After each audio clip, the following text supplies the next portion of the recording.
In the end, forever, you and I will be in heaven or hell, period. We will either live and die in the state of grace, or we will live and die in the state of mortal sin. The word mortal means deadly.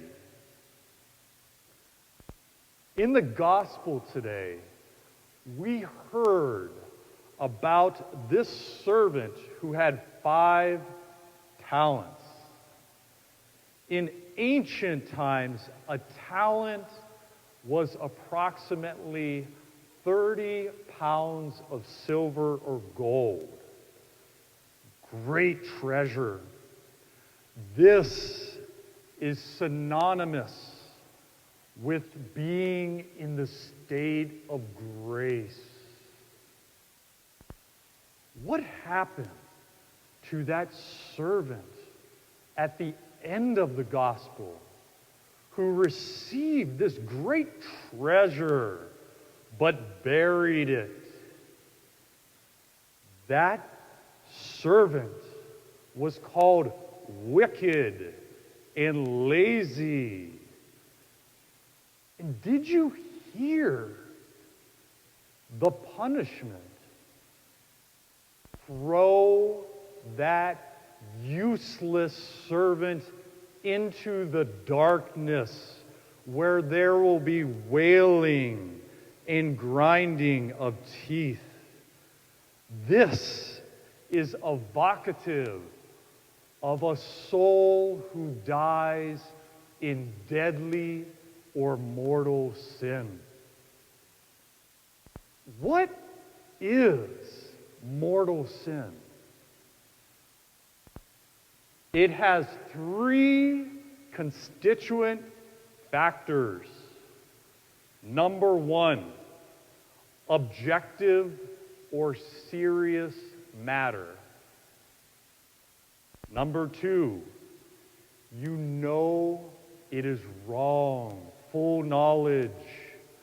And number 3, you freely consent to doing it. What are examples of deadly sin? Using artificial contraception to block God out of the procreative act. Viewing pornography. Committing acts of impurity with oneself. Getting drunk or getting high. Committing adultery. Engaging in the marital act outside of marriage. Driving in a deadly or reckless manner. And listen to this one. Willing someone dead or seriously injured. How many people have come to me during this political season and have confessed, I wish somebody seriously harmed or dead? How many mortal sins can one die with and go to hell? How many? If a person dies with one, yes, one unrepentant mortal sin, that will cut that person off for eternity. Think of LeBron James for a moment. Does everybody know who he is? Yeah, great athlete. This man can run from morning to night. He is a physical specimen. Imagine he ran to the top of the Empire State Building And he's just feeling like a champ. Look at me. Look what I did. And he foolishly and carelessly walks off the side of the Empire State Building and falls, boom. One foolish decision leads to our physical death. The church teaches one unrepentant, deadly sin leads to our spiritual death.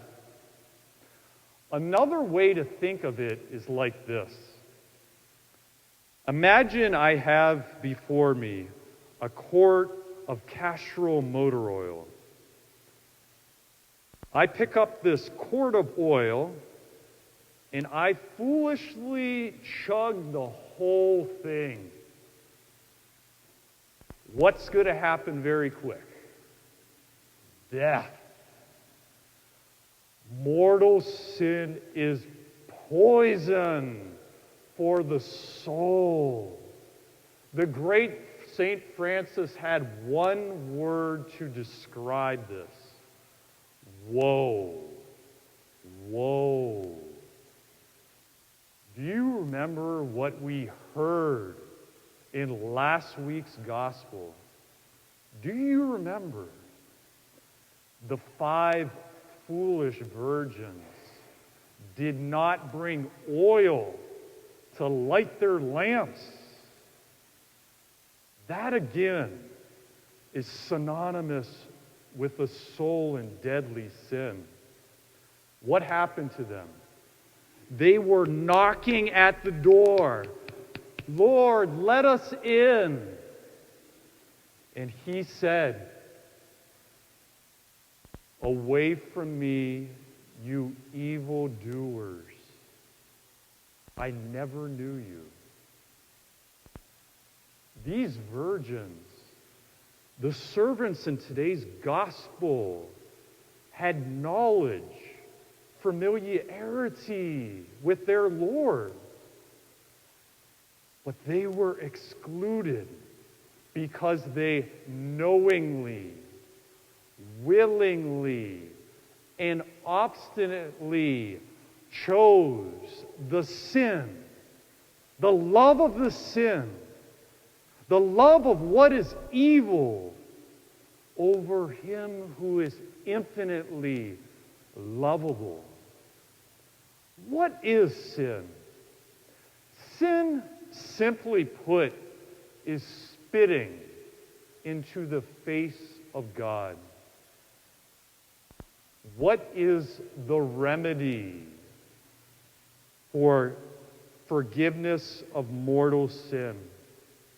The church teaches the only ordinary means of obtaining forgiveness, listen, is the sacrament of confession. The Catechism teaches if anybody is knowledgeable of having committed mortal sin, they should not come forward for communion. That is called a sacrilege. It is spitting in the face of God. It is blasphemy. When we go to confession, the state of grace is restored into our soul. Some may be saying right now, I could commit a few mortal sins and God will forgive me. That is known as the sin of presumption. Presuming upon God's mercy. Don't play Russian roulette with your soul. The church knows what it's doing. If you are viewing pornography, committing impurity, getting drunk or high, etc., etc., etc., it's time to let the divine physician of your soul heal you of chugging that Castrol motor oil. You see, God sets us free so that we could be fully alive. And you know what he calls sin? He calls sin slavery. Being a slave to sin.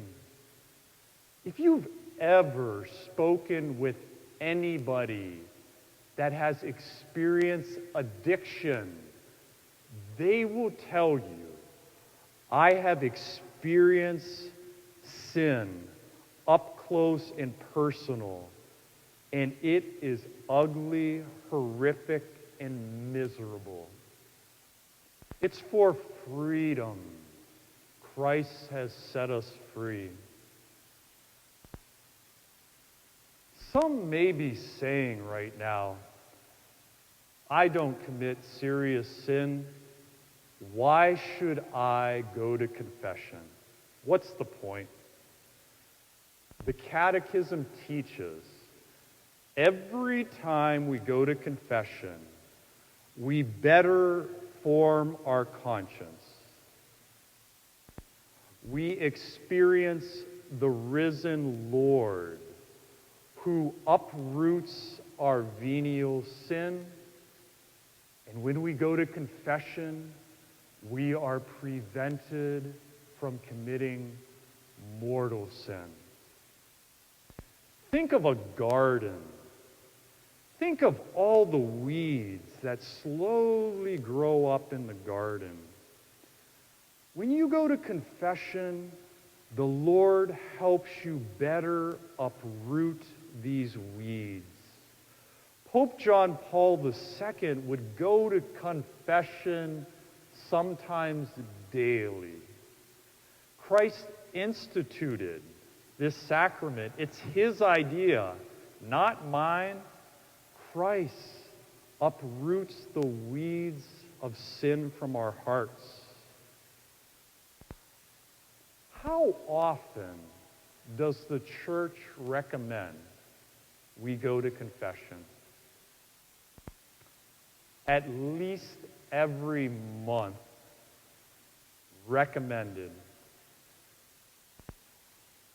What if we've committed a mortal sin?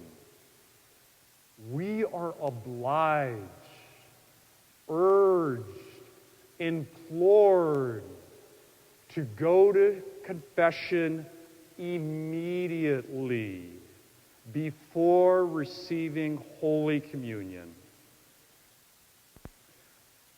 As your priest, listen very carefully to this.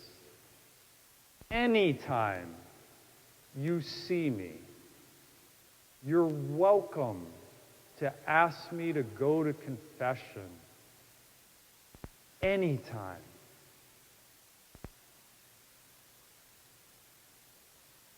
My dear sister, at age 47, suddenly died in the middle of the night from a seizure. That morning, she was working out at the gym. She was feeling great. When you wake up in the morning, don't be so sure you'll have the evening. And when you go to bed in the evening, don't be so sure you'll have the morning.